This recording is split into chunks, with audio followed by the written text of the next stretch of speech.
예수님께서 보고 있습니다. 그렇죠? 그리고 예수님이 이 땅에 오셔서 하신 3대 사역을 우리가 기억하고 있어요. 첫 번째 무엇인가 하면 가르치시고, 두 번째 전파하시고, 세 번째 고치신 것입니다.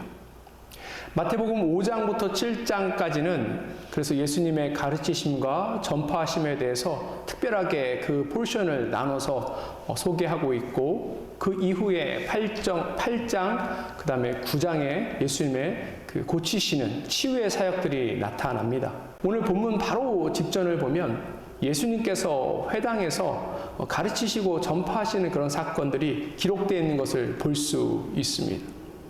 예수님이 회당에 가셔서 말씀을 전하셨어요. 근데 그것에 대한 사람들의 반응이 어떠했는가 하면 사람들이 깜짝 놀랍니다. 여지껏 들어본 적이 없는 그러한 말씀을 하셨기 때문에 그래요. 예수님의 말씀에는 권위가 있었습니다. 그리고 사람의 마음을 시원케 하는 그 어떤 것이 또한 그 가운데 있었어요. 우리가 쉽게 이야기하는 예수님의 말씀에 사람들이 은혜 받은 거예요. 사람들이 은혜를 받자 모습들이 변하게 되죠. 서로 기뻐하고 또 감사하고 그런 밝은 분위기, 아주 활발한 분위기가 회당 가운데 가득 넘쳐났습니다. 그 예수님과 함께 했던 제자들이 그 모습을 보고 또 함께 기뻤을 것 같아요. 그리고 소망이 생겼을 것 같습니다. 그렇지, 우리 예수님 따라가면, 메시아이신 우리 예수님 따라서 그렇게 사역하다 보면 이러한 일들이 날마다 생기겠구나 하는 그런 소망이 생겼을 것 같습니다. 그리고 나서 이들이 무엇을 했는가 하면 베드로의 집으로 돌아왔어요. 왜 베드로의 집에 갔는가 하면 이 당시 가버나움에서 베드로가 예수님의 선교 센터와 같은 역할을 했기 때문에 그렇습니다. 사역의 중심이 되었기 때문에 그래요. 그런데 예수님과 제자들이 베드로의 집에 도착하자마자 어떠한 사건을 마주하게 됩니다. 14절 보도록 하겠습니다. 예수께서 베드로의 집에 들어가사 그의 장모가 열병으로 앓아 누운 것을 보시고, 예수님과 제자들이 베드로의 집에 들어섰는데 예기치 않은 일이 생긴 거예요. 근데 이것은 그냥 보통의 일이 아니고 한 가정의 위기가 되었습니다. 그것이 무엇인가 하면 베드로의 장모가 열병으로 누워 있는 거예요. 근데 우리가 기억해야 될 것이 무엇인가 하면 아침에 예수님과 제자들이 회당으로 출발할 때까지만 해도 이 장모가 건강했다는 사실입니다. 이들이 회당에 있는 동안 베드로의 장모가 그러니까 열이 나기 시작하고 그것으로 인해서 쓰러져 있는 거예요. 그러니까 오랜 지병으로 인해서 이 장모가 고난을 당하고 있는 것도 아니고 이것이 그냥 가벼운 감기와 같은 그런 것도 아닙니다. 지금 죽음에 이를 수 있을 정도의 아주 심각한 상태에 이 장모가 빠져 있게 된 거예요. 근데 이 모습을 보고 베드로에게 위기가 찾아옵니다. 왜냐하면 베드로는 예수님 따라다니고 예수님을 잘 섬기고 있던 가운데 있었죠. 그가 주님 앞에 헌신했습니다. 그리고 주님을 믿고 따르는 그 믿음, 또 신앙이 그 가운데 있습니다. 열심히 신앙생활하고 믿음 생활하고 주님을 신뢰하고 주 앞에 헌신하고 봉사했는데 그의 그 모든 것들이 그의 가정에 찾아온 위기를 막지 못한 거예요. 이것이 베드로에게 큰 위기가 된 것입니다. 그러면서 그런 생각이 들었겠죠. 예수님은 아침에 출발하실 때 우리 장모가 아플 것을 모르셨을까?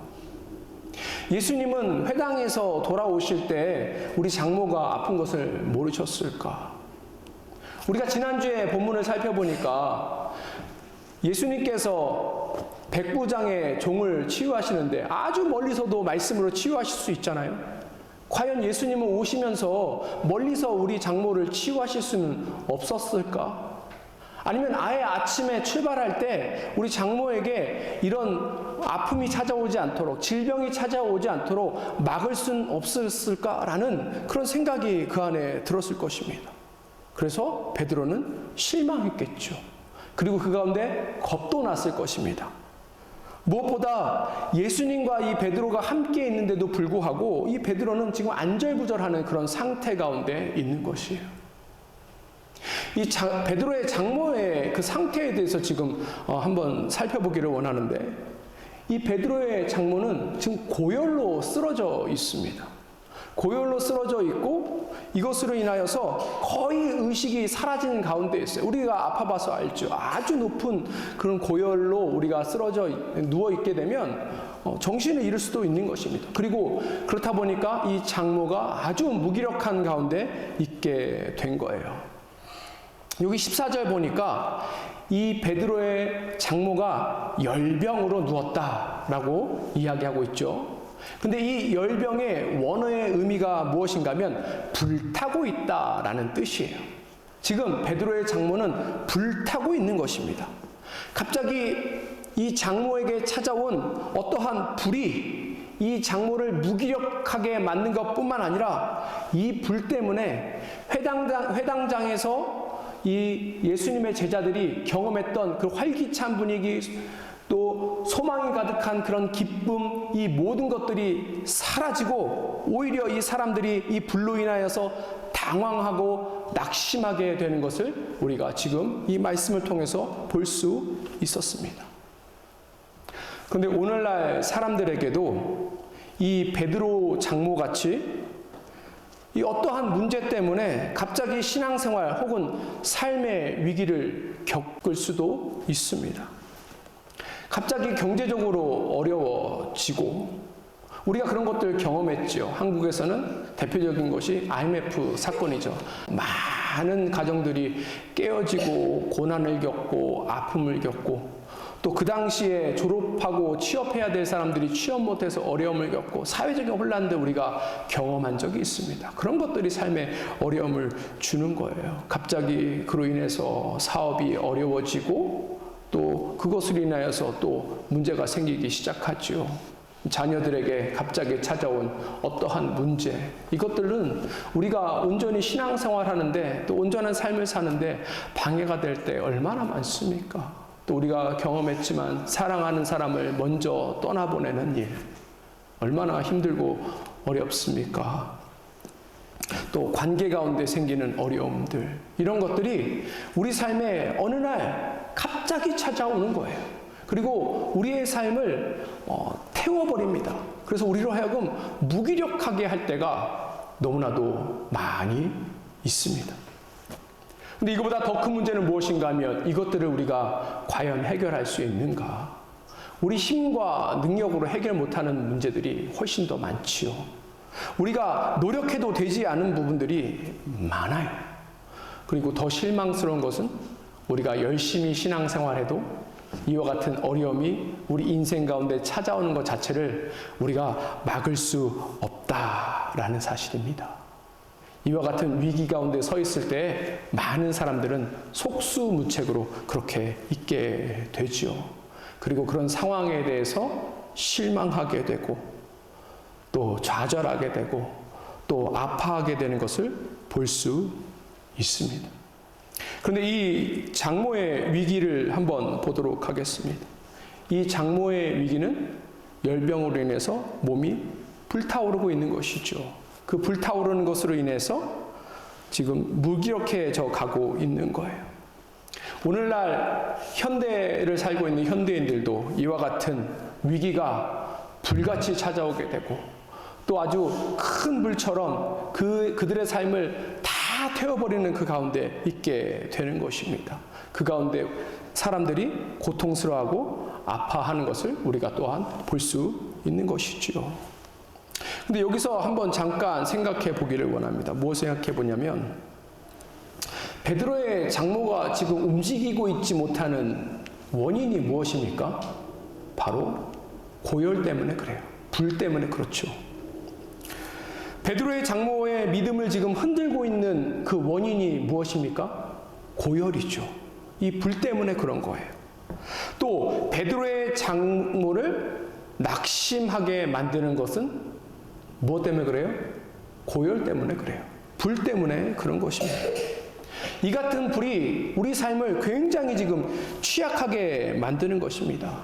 이와 같은 불이 삶을 망가뜨리는 것뿐만이 아니라 우리로 하여금 영적으로 무기력하게 만드는 것이 가장 큰 문제입니다. 그런데 우리는 엉뚱한 곳을 바라보고 엉뚱한 곳에서 이것을 해결하려고 하고 엉뚱한 곳에서 문제의 원인을 찾는 경우가 많은데 그렇지 않아요. 다시 한번 말씀드리지만 우리를 무기력하게 만드는 것들, 우리가 영적으로 무기력하게 만드는 이유가 뭐라고요? 불 때문에 그런 거예요. 그러니 이 불을 찾아서 불을 제거할 때에 우리가 이 모든 것들을 회복할 수 있는 것이지요. 우리 삶에 찾아온 불은 그렇다면 어떠한 종류의 것이 있을까요? 우리의 약점이 우리의 불이 될 수 있습니다. 우리의 약점이 우리 삶을 태워버린다고요. 이 약점은 어떤 것으로 우리 삶에 드러나게 되냐면 자격지심으로 드러나게 됩니다. 우리 안에 여러 가지 이유로 인해서 자격지심이 있죠.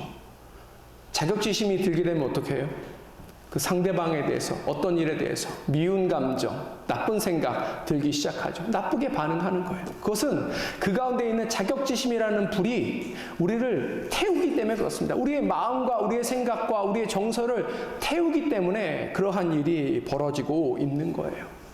또 우리가 겪는 실패가 우리가 경험하는 불이 될 수 있습니다. 실패는 우리에게 무엇을 남깁니까? 상처를 남기죠.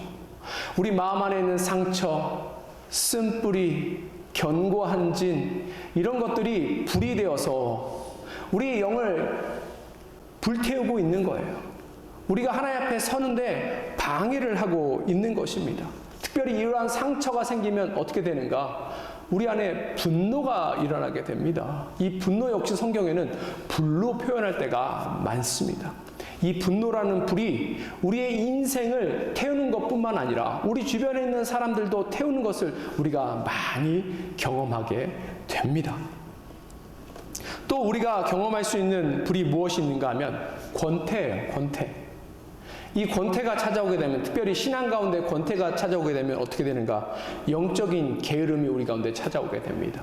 영적인 게으름이 찾아오면 우리가 하나님 찾지 않죠. 하나님의 은혜를 구하지 않죠. 흡사 성경에 나오는 종교 지도자들 같이 율법주의자 되고 종교인들이 되어서 그냥 종교적인 생활하고 활동을 할 뿐이지 거기에 신앙생활하지 않으니까 거기서 하나님의 은혜도 경험하지 못하고 하나님을 만나지도 못하고 그렇게 서서히 영적으로 죽어가고 무기력해지게 만드는 것들도 있습니다. 또 우리 안에 있는 성공주의가 불로 찾아올 때가 있죠. 성공주의는 뭐랑 연결이 되냐면 우상숭배랑 꼭 연결이 됩니다. 우리 안에 있는 탐욕과 탐심을 건드려서 우리를 하여금 성공하고자 하는 그런 욕망을 세상이 불러일으키기도 하고 사탄이 불러일으키기도 하기 때문에 그렇습니다.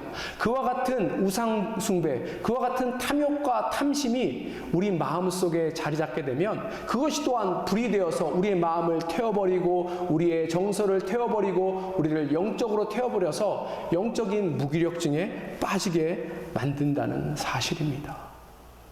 여러분들은 어때요? 어떤 불이 여러분들의 앞을 지금 막고 있습니까?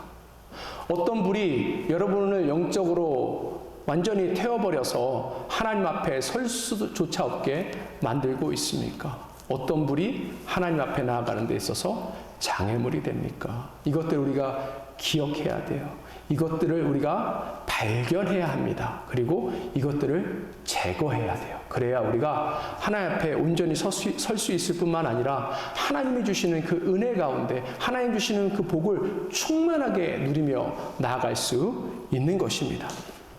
근데 오늘 본문을 보니까 우리가 절망 속에 그렇다고 빠져야 할 이유가 전혀 없습니다. 왜냐하면 절망 속에 있는 이 베드로와 이 장모에게 예수님께서 오셔서 해결자가 되어주셨기 때문에 그래요. 17절 보도록 하겠습니다. 이는 선지자 이사야를 통하여 하신 말씀에 우리의 연약한 것을 친히 담당하시고 병을 짊어지셨도다 함을 이루려 하심이더라.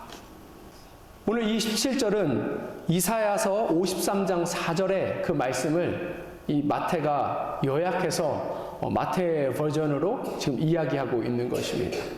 이 말씀을 요약해 보자면 메시아이신 예수님께서 이 땅에 오셔서 어떤 일을 하시는가 하면 사람들의 연약한 것을 담당하시고 사람들의 병을 짊어지신다라는 거예요. 즉 예수님께서 사람들의 연약함을 해결해 주신다라는 것을 이야기하는 것입니다.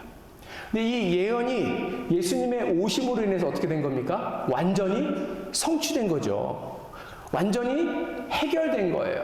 그래서 오늘 베드로의 장모가 이 예수님으로 인해서 완전함을 입고 회복을 얻게 되었던 것입니다.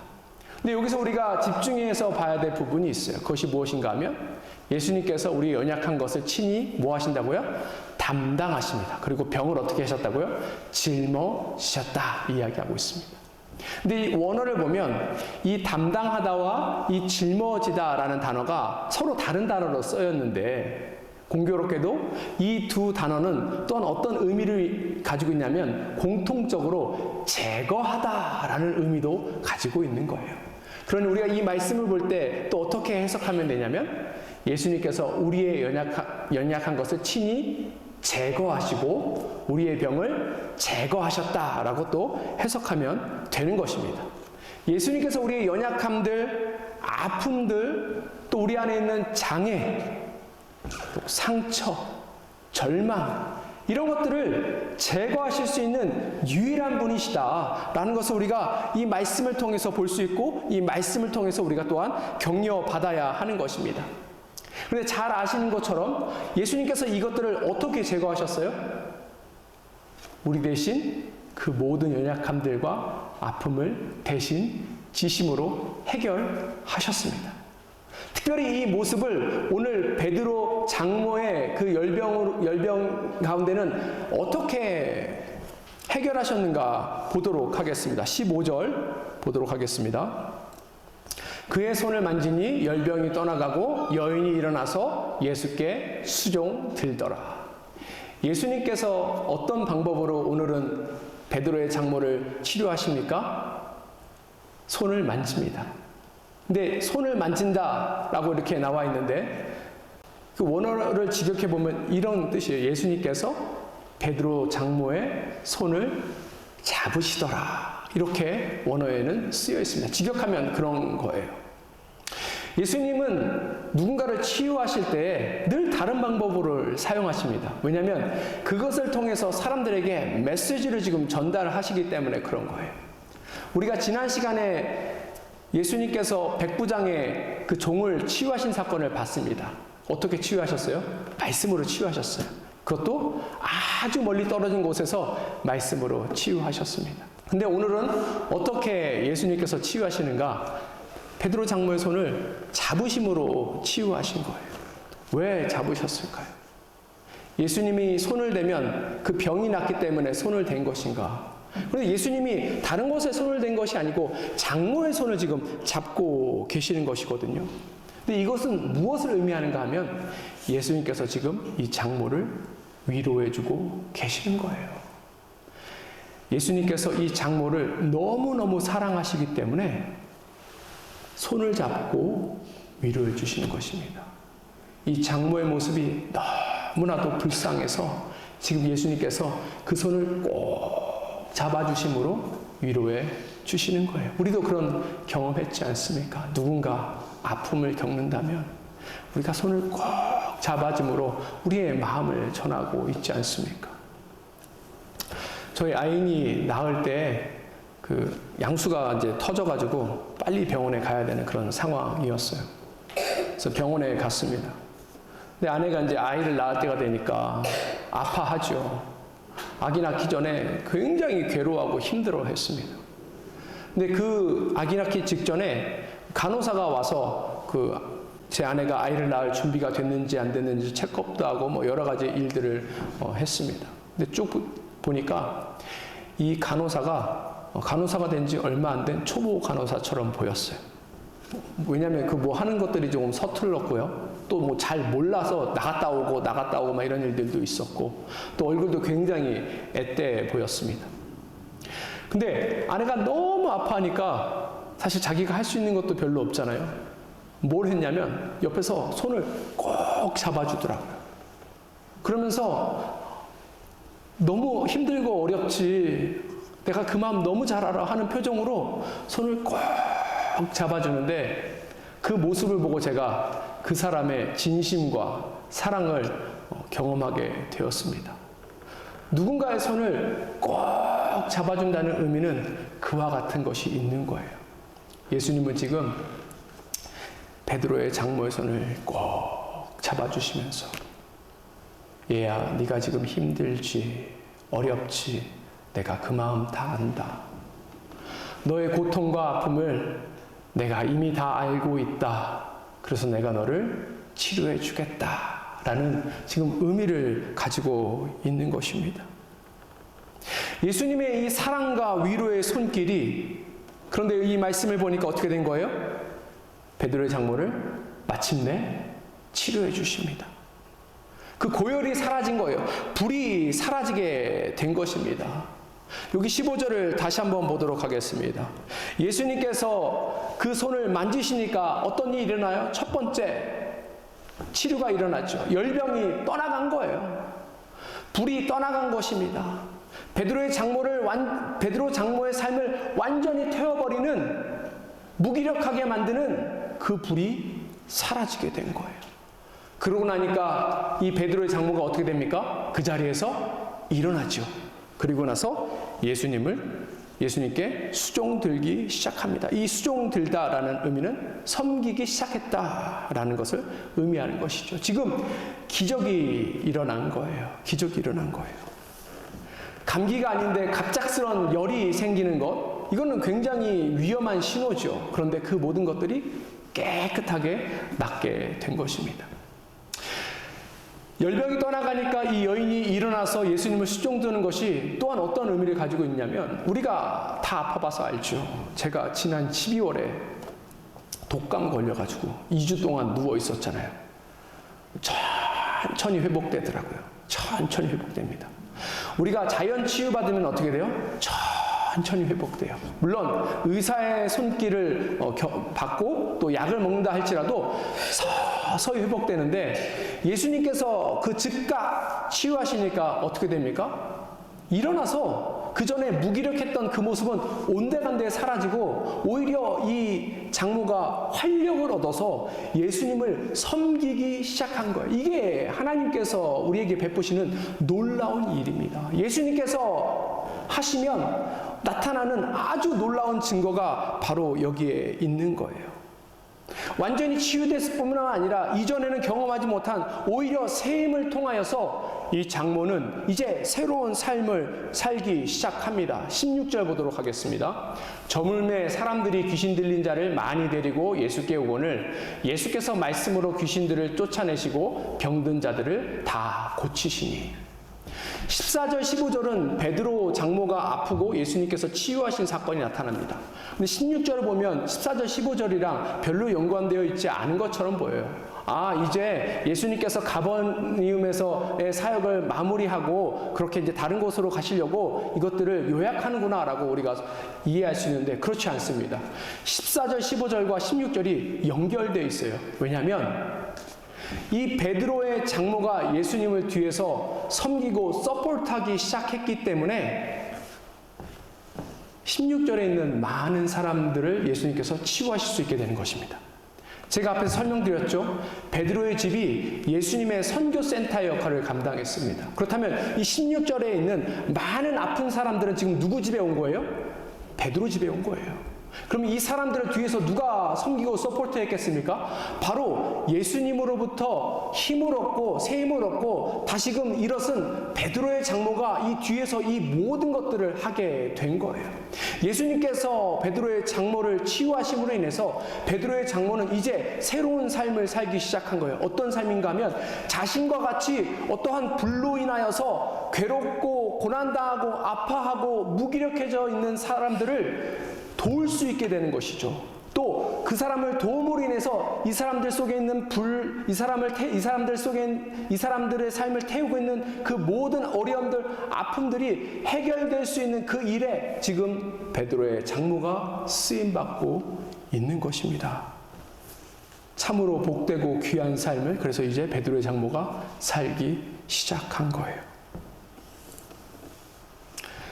하나님께서는 우리의 삶을 태우는 불 때문에 우리가 마음이 지치고 또 육체가 시들고 또 상처가 남아서 괴로워하고 낙심하고 좌절하는 우리를 그대로 내버려 두지 않으십니다.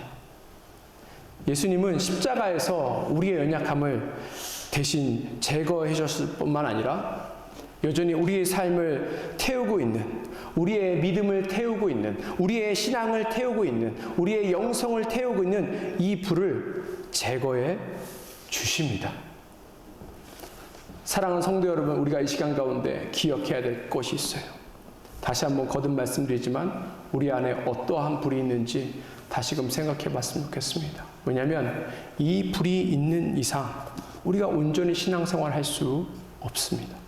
이 불이 있는 이상 우리가 어떤 교회 사역을 한다 할지라도 그 가운데 아무런 유익이 없기 때문에 그래요. 이 불을 가지고 또한 살아가는 것이 너무나도 힘들고 어렵기 때문에 그렇습니다. 말씀을 마무리하고자 합니다. 사랑하는 성도 여러분, 이 불을 이 시간 우리 주님 앞에 내어놓고 나갔으면 좋겠습니다. 이 불이 제거돼야 돼요. 왜냐하면 이 불이 우리 안에 생기기 시작하면 이 불은 우리가 무기력해질 때까지 태워버릴 것이기 때문에 그렇습니다. 특별히 이 시간 가운데 그래서 우리가 함께 기도했으면 좋겠어요. 특별히 우리에게 지금 손 내미시는 그 주님의 따뜻한 손길을 꼭 붙들고 나아갔으면 좋겠습니다. 이 주님의 손을 붙잡고 나아갈 때 우리 삶이 회복될 수 있는 거예요. 주님의 이 따스한 손길로 인해서 우리가 일어설 수 있습니다. 이 주님의 손길로 인해서 우리가 새 힘을 얻고 온전히 주님을 섬기며 나아갈 수 있기 때문에 그렇습니다. 그리고 만약에 이 주님으로 인해서 우리가 회복됐다면 베드로의 장모처럼 우리는 완전히 새로운 삶을 살아야 할 것이에요. 주변에 우리와 같이 이 불로 인하여서 고난당하고 아픔당하는 사람들에게 또 따뜻함으로 나아가고 사랑으로 나아가고 긍휼로 나아가고 친절로 나아가서 이분들도 주님 안에서 이 모든 것들을 해결될 수 있도록 했으면 좋겠습니다. 어떻게 그렇게 할 수 있을까요? 주변에 아파하는 사람들, 그들에게 나가서 연락해 보는 것이에요. 그리고 그들을 만나주시는 것입니다. 그분들에게 한번 물어보세요. 어떻게 지내시는가? 요즘 어떤가? 만약에 이 불로 인하여서 무기력해져 있는 상태에 그분들이 있다면 여러분들에게 이 같은 저 같은 이런저런 이야기들을 하실 거예요. 그런데 우리가 그 이야기를 들어주는 거 하나만으로도 그분들이 회복될 것입니다. 그리고 우리 주님과 같이 그분들의 손을 꼭 한번 잡아주세요. 주님께서 우리에게 주신 사랑을 그렇게 우리가 전하며 나아갔으면 좋겠습니다. 꼭 안아줘서 그분들이 회복될 수 있게끔 나아갔으면 좋겠습니다. 그분들도 그러면 주님 안에서 회복될 것이고 또 우리는 그것을 인하여서 더 아름다운 인생을 살아가게 될 것입니다. 이 시간 함께 기도하겠습니다.